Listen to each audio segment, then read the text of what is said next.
Hey guys, it's Tom back with another YouTube video. You can see again I am on the beach, which is where I'm living in Aspendale. Look at the beautiful views. I'm on the beach. It's a Sunday, middle of March, so summer here in Melbourne is coming towards an end, but we've still got some hot days here and there, but we do have some cloudy and rainy days. But anyway, as you can see by the title, I just thought I'd upload a video. Now I've been living 6 months in Melbourne, just to see what my thoughts and opinions are of this Australian city. So if you scroll back on my channel, there is a very similar titled video when I was on my first year work holiday visa. So I originally lived in Melbourne from June 2023 to December 2023, so I did 6 months a few years ago, and so I uploaded a video just saying my thoughts and opinions of the city. Now obviously we're in 2026, so I thought I'd give you my updated views of this time, me doing 6 months in Melbourne. So the difference is this time I've been in the sun most of the time. So I got here in September, I'm recording this in March, so from December until now it's been summer, so it's been 28-30 degrees. We've had 41 degree days. It's been, if any of you guys are from Melbourne, you know we've had some hot days. I say now we're in March, it's cooling down a little bit, but we still have some nice beach days like this. It's a Sunday, so the beach is pretty busy, where we can hopefully tan and not burn, because I've still got British skin, so I still burn quite often.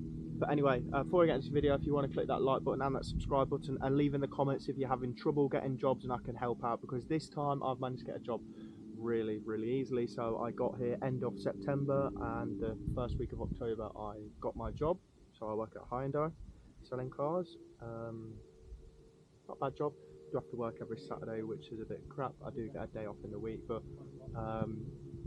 if you've seen my other 6-month video of me living in Melbourne, I had to do so many jobs just to earn enough money and get a 5-day week job. So last time I was working at Novotel doing concierge for an office. I was a trivia host, I worked behind the bar at the horse racing, so I had 4 jobs in one go, whereas now I've just got the one job, 5 days a week. I know roughly what my pay is going to be. Obviously I get more money when I sell cars for the commission and everything.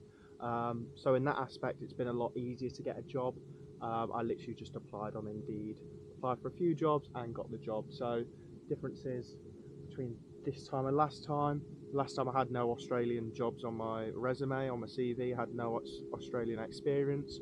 But this time I came, I had like 6 or 7 jobs which are in Australia. Then I did real estate in the UK for 16 months and then came back to Australia. So my CV, my resume looked a lot better this time, and that definitely helped me get a job, especially real estate. It's a sales kind of job, and obviously selling cars is also in sales. So I think it helped that I had just under a year and a half experience of selling when I was back in the UK. So that's been one bonus. This time it's been a lot easier to manage my finances and know roughly how much I'm earning each week, and obviously priority your food bill, your rent, and then obviously have some money to play with when I'm doing my trips. Obviously we went back to England for Christmas to see my family, so that was obviously funded with working. And then when we came back, King, myself and Danny went to Great Ocean Road. We did Phillip Island, and there's so much things you can do in and around Melbourne, in and around Victoria.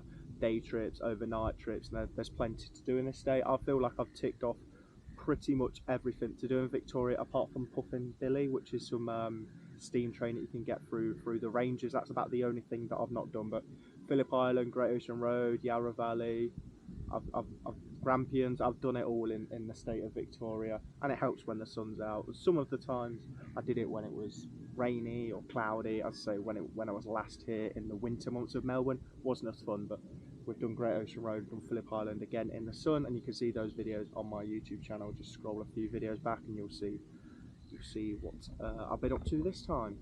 So the big bonus is that I've had a 5-day a week job since the moment I got here, pretty much. So saving up money has been a lot easier. There does come drawbacks, so I have to work every Saturday, so my social life has pretty much gone out the bin. I get Wednesdays, Sundays off, so I'm at work all day Saturday. Work's about 40-minute drive, so by the time I get home from work on Saturdays it's like almost 6 o'clock, and then during the week it's like 6:15. So I have sacrificed my sociability, which means I've basically stopped drinking. Like honestly, I've not been drunk since January, and say it's mid of March now, so 2.5 months for a Brit. It's pretty good going. and now I'm not living in a hostel. Sociability is a lot harder to come by. You know, if you're living in hostels, I've done 26 countries traveling in like over 3 years. Hostels are the place to meet people. Either hostels or the bar in the hostel, even if you're not staying in the hostel, that's the place to meet new people and get to know the area from the locals a lot better. Obviously now, because I'm not living in a hostel, the sociability is not great. It's hard to meet people. I play a five-a-side football on Tuesdays. Yes, I'm English, so it's football. I'm not calling it soccer. Play five-a-side football Tuesdays, so obviously I meet people there. But obviously, you guys know if you're staying in a hostel or going to a hostel, that's where you meet new people. So this time, because I've got my own place in Aspendale, it's obviously been a lot harder to meet new people. So I don't have the big friends list that I did when I was last in Melbourne. But that's one of the things, you either get a bit more privacy and move out of a hostel and get your own space a bit more, but you do lose the sociability and meeting new people every day and going to social events in and around the hostel. So there's pros and cons with obviously living in a hostel, and pros and cons and obviously living in a house. But this is my doorstep. As you can see, I'm right on the beach, and I live 26 steps away from this beach. So living right on the beach is definitely has its perks. You can see I'm looking at people on jet skis and boats on the beach today, so it's a good vibe here.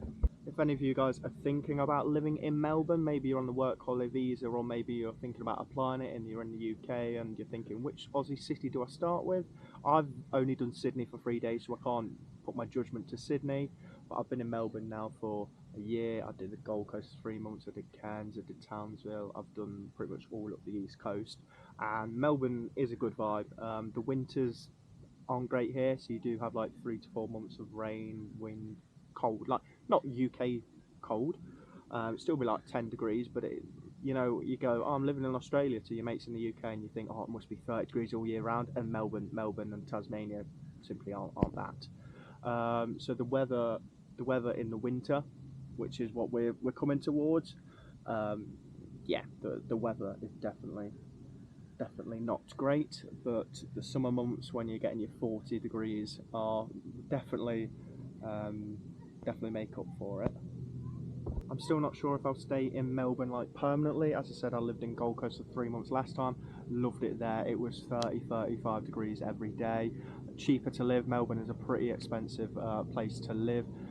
Renting's more expensive, beer's more expensive, just your day trips more expensive than the smaller cities such as Surfers Paradise and Gold Coast, or in Cairns, Airlie Beach and everything like that. Melbourne and Sydney are definitely the most expensive of the two Australian cities. There is obviously a lot more going on. Massive cities, like I'm classed as Melbourne, and it takes me an hour to get to the CBD, to get to the centre of Melbourne. So if this was UK, I don't live in Melbourne, it's that far away, but Melbourne and Sydney, they're both massive, and obviously you've got so many suburbs in and around the area, but still classed as Melbourne, even though I say it takes an hour on the train to get to the city. So last time I was in Brunswick, which is about 20-minute tram to the CBD, and now I'm an hour, so I'm a lot further away, which obviously also doesn't help with the sociability. You know, if you're trying to go to social bars, it'll always be in and around the CBD or Docklands or around the city, and being so far out of it, obviously there's not much sociability. There's no hostels around here. You'd have to get the train or the tram if you wanted to go to hostels and meet new people, but that's obviously, I knew this when I wanted to live on the beach, that I would be a bit further out of the main drinking spots and the main bars in town.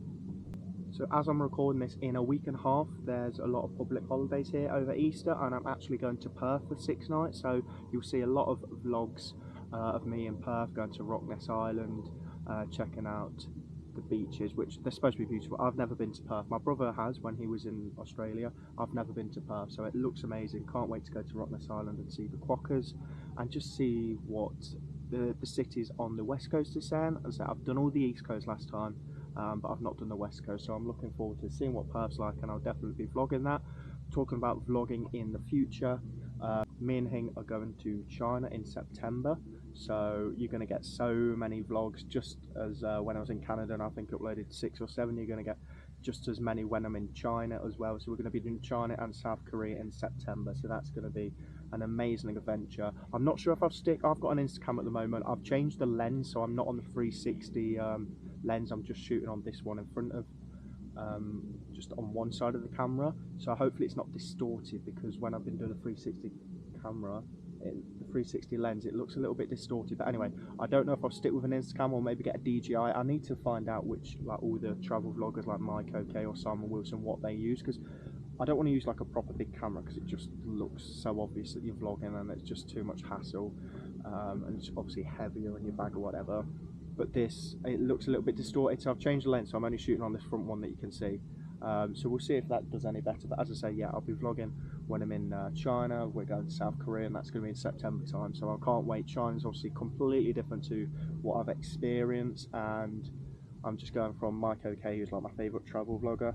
He's been to China and it looks amazing. That's the biggest language barrier in the world. There's a few like Google Translate kind of apps, I think, that you need to download to get by, but it looks absolutely amazing, and it's going to be so different to, again, anything I've experienced. So make sure you stay tuned to the channel for that, and I'm actually just counting down the months until I'm on another adventure. This is the longest I've been not travelling for a while. Like Canada was September, obviously I went back to the UK, but that was six months ago I was in Canada, so I've not done anything for 6 months. But hopefully when the weather gets bad here in like June, July, I think maybe I'll go Philippines or Fiji. So again, if I end up doing that, you'll see on my YouTube channel some more travel vlogs. So China and South Korea definitely, and hopefully Fiji or Japan or Philippines or somewhere in June, July, when the weather just doesn't get great in Melbourne. So might as well escape some of the winter while I can. So if you guys are struggling to get any work in Melbourne or Sydney or any of the big cities, then just spam apply on Indeed and Seek, which is the same as Indeed, it's just the Aussie version, and just print out a load of your CV and resumes and just hand them out in person. It helps obviously if you're on your 2nd year visa or your 3rd year visa and you've got the Australian jobs or Australian experience already. But some people, I was in the same boat last time, some people can't help it. If they've never been to Australia before, they won't obviously have Australian work experience on there. So just spam apply. I think this time I'd say I was lucky. I only applied for about 6 jobs, had this interview at here and there and got this job, so it was really nice and simple. But just don't give up. I know it can be hard. Depends obviously what sort of line of work you're looking into, but just don't give up. Spam apply for jobs and you will get there. And I say, if you've got any comments, if you've got any questions, put them in the comments below and I can help out. But this time, I'd say, it's been one big positive for myself, that it's been just a lot easier to get a permanent job role here, because I had the sales experience, and on my CV I had so many Australian jobs experience from when I was last year on my 1st year work holiday visa, so it's been a lot easier this time. But yes, I know this wasn't the typical travel video that I normally do. Obviously normally I'm going on hikes or adventures somewhere. This was just a quieter one, just to say what my 6 months of Melbourne have been like living here this time. I say, if you've got any comments, put them down below and I will answer them. But will I be in Melbourne forever? I'm not too sure. Maybe Gold Coast, see what Perth's like when I'm there in a week and a half. So yeah, there should be a short break and then I'll be in Perth vlogging every day.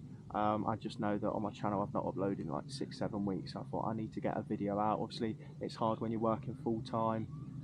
What adventure are you going to do? Like, I've done Great Ocean Road, done Phillip Island, and there's a few day trips, but I say I've already done them. I want to experience something new, so that's why I can't wait to go to Perth in a week and a half. Got the flights booked, got the hostel booked, so I'm going there solo. So again, I'm going to be meeting new people every day, so it's going to be a lot more social. So hopefully you enjoyed those videos. If you did enjoy this video, please click that like button and that subscribe button. We're just over 600 subscribers, so that is absolutely great to see. And I say, if you've got any comments, then feel free to drop them. But thanks for watching.